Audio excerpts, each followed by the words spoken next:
Welcome. We're going to talk about 151 and 152 in our packets. Doing it. An experiment has 3 mutually exclusive outcomes.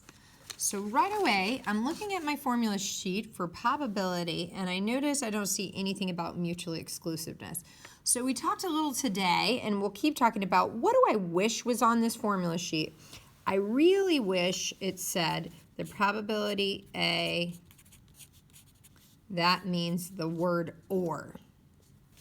Because we think of a boat, and I could be oaring along in my boat. I'm just going to make a little picture of 2 oars sticking out of my boat. There I'm rowing along. And it doesn't say that though, right? You see what I'm saying?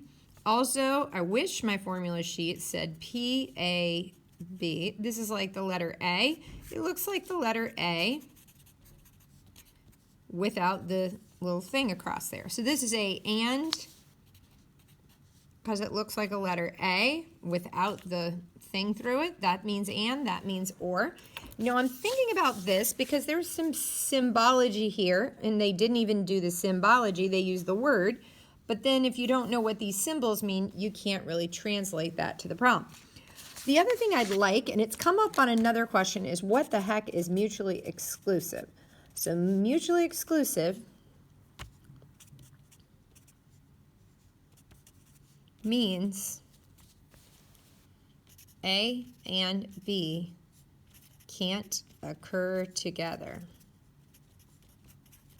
So a rule we have to memorize is if, I'm just going to abbreviate mutually exclusive, ME, not to be confused with margin of error, if mutually exclusive cannot be independent. We have to memorize this. If mutually exclusive cannot be independent.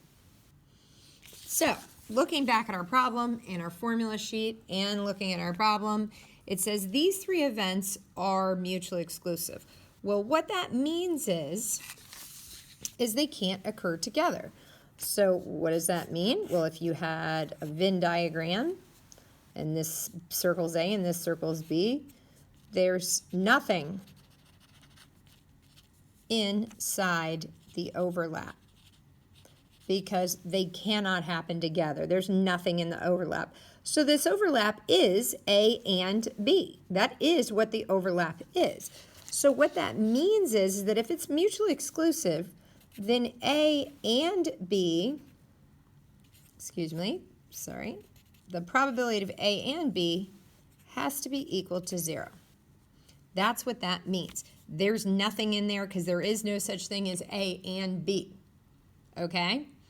I cannot be from planet Earth and planet Mars, and there's no overlap. There's no people from planet Earth and Mars. Nope. So, when I look back here, it says mutually exclusive outcomes. A, B, and C, they're all mutually exclusive. So what that means is the probability A and B is 0. The probability of A and C would also be 0. The probability of B and C would be 0. All of these have to be 0 because they're all mutually exclusive.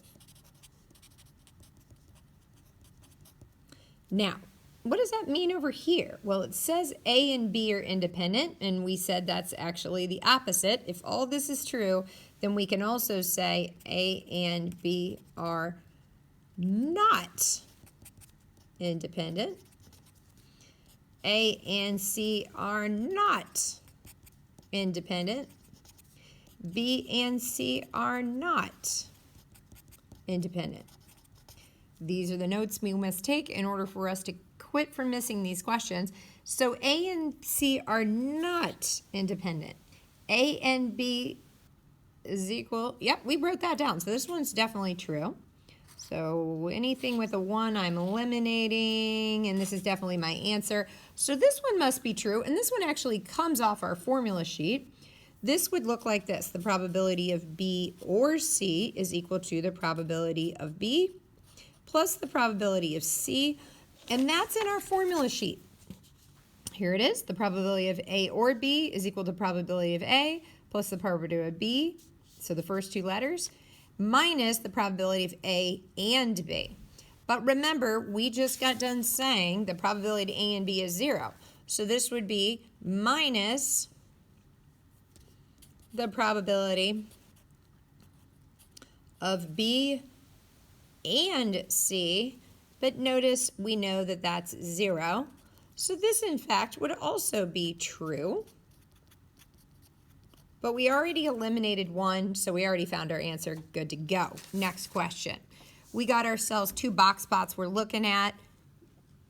We know what to do here. There's 5 numbers that we should be able to summarize. And they added this dot, and that's actually what this question's about, is the dot. So I could put a 5-number summary, and then normally that's not one of the 5 numbers. They added an extra piece of information. They said the dot or the solid circle is the mean, and they actually calculated that. So the problem says that we did a significance test, and we assumed as our null hypothesis that the average weight of a baseball player and a hockey player is the same, but we had a hunch they were lighter. And I think that's a good hunch. So if you ever watch baseball, there can be some pretty smaller guys that play baseball, but not always. And then we might tend to think of a hockey player as being a little bigger and bulkier. So we start with the assumption that their weights should be the same, but we have a hunch that the baseball player is a little bit lighter. And when we look at this, it does look as if the baseball player is a little bit lighter, right? 197 versus 1. This is my baseball player, and this is my average. However, when they did their significant test, they got a p-value of this. And notice that if alpha is this, then their p-value is less than alpha. Therefore, it is not significant enough evidence. It's not that you didn't have any evidence that they're lighter, but it's not significant enough. It was close, but no cigar.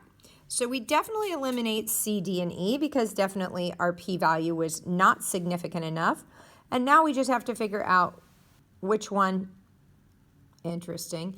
It was significant enough if my alpha was 10. Notice if alpha was 10, it was significant enough, which when I raise my alpha, I increase the power of the test. But at the 5% level, that number is less, so I definitely got to pick A. Thank you so much for joining us. See you next time.